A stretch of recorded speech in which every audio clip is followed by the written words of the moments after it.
Hey Apple lovers, welcome back to the Tech Hub. This is an Apple Budget Buys, the series where we help you find value in older Apple gear. And today we're diving into a true budget legend, the iPad 6th generation, and why it's still a decent pick in 2025, if you know what you're getting. How does it stand up in 2025? Let's find out and let's start the episode.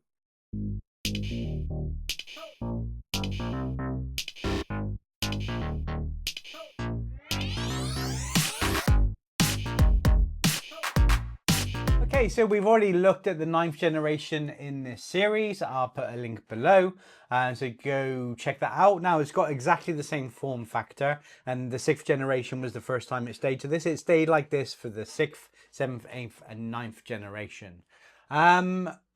It's a classic iPad look. However, some of my kids had this as the original ones, and it does bend in the middle if it's put under a lot of strain. So that's tip number one. Now it is a classic, however, it's always been the budget model and still treat it like that. Now a bit of a spoiler alert, I will obviously talk to you through about this. This is the first time I've seen an iPad go slow on me. So I can compare it to looking at a 2015, 2016 Mac on a low RAM.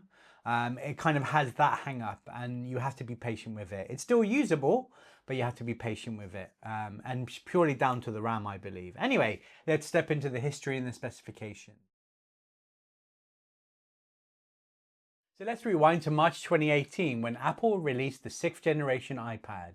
It was pitched as a budget-friendly tablet, particularly aimed at students and education, and it was the first non-iPad Pro to support the original Apple Pencil.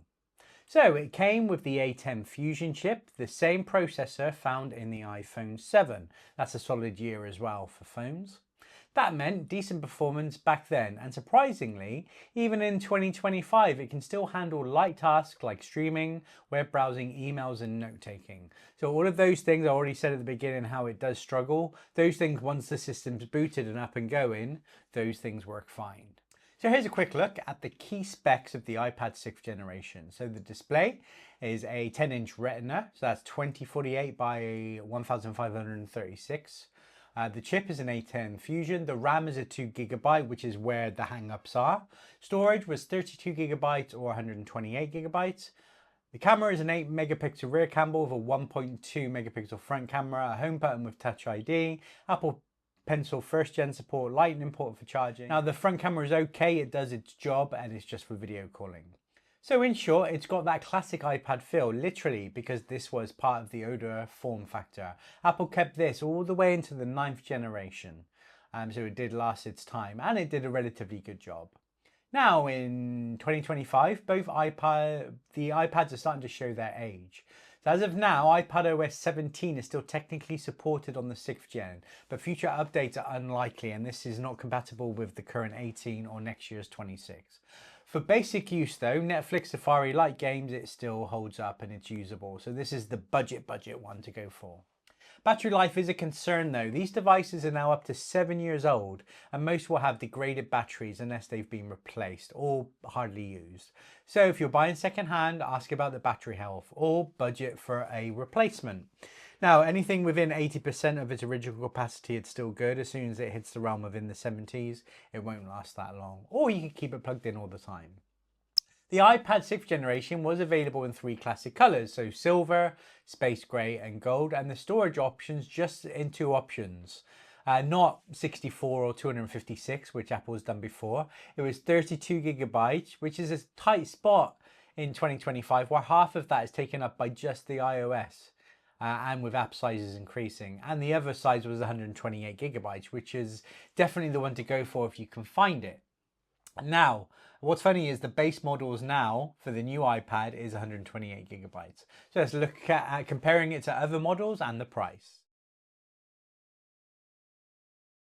The iPad 7th gen followed in 2019, and while it kept the A10 Fusion chip, it introduced a few upgrades. So it had a slightly larger display, a slight bump to 3 gigs of RAM, which does make a difference. Added the smart connector for the external keyboards, and same camera system and same Apple support for the Pencil. So if you're choosing between the two in 2025, here's the bottom line.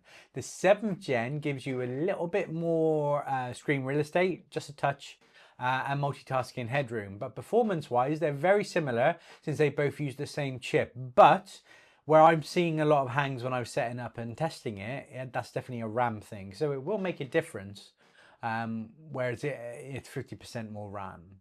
Now, pricing wise with this is the cheapest one. In auctions, I've seen them from 60, 70, 80 pounds. Buy it now, the top tier, so a good condition 128 gig with a good battery. It's around about 140, 150 pounds. But do ask those questions, really pay attention to condition. But people look after these, so you can still find a decent screen condition for that price. So let me summarize here. So is the iPad 6th generation still worth it in 2025? So if you're after a cheap, reliable iPad for media, notes, or even basic creative work with the 1st gen Apple Pencil, yes, it's a solid option. Just be aware. You're looking at a limited update future, not just in iOS, but apps and the developers supporting them. Some slowdowns with newer apps, especially with the RAM thing I said, and most importantly, battery age is a risk. So if you can stretch to the 7th gen, you're getting the better display and more RAM, a little bit more longevity, probably an extra year or two. But if you find a 6th gen in good shape, it is still a great Apple budget buy. Or if you have one you're looking to use and abuse, or that's for a small child, get this one if they're just going to watch Peppa Pig. So let me know in the comments if you're still rocking a 6th gen iPad or thinking about picking one up. So don't forget to like, subscribe and hit that bell for Apple budget buy tips right here on the Tech Hub and be notified of my future videos. Please follow me on Instagram and Thread at TechHubWilts.uk and check out my website at www.techhubwiltsuk.co.uk and I'll catch you in the next one.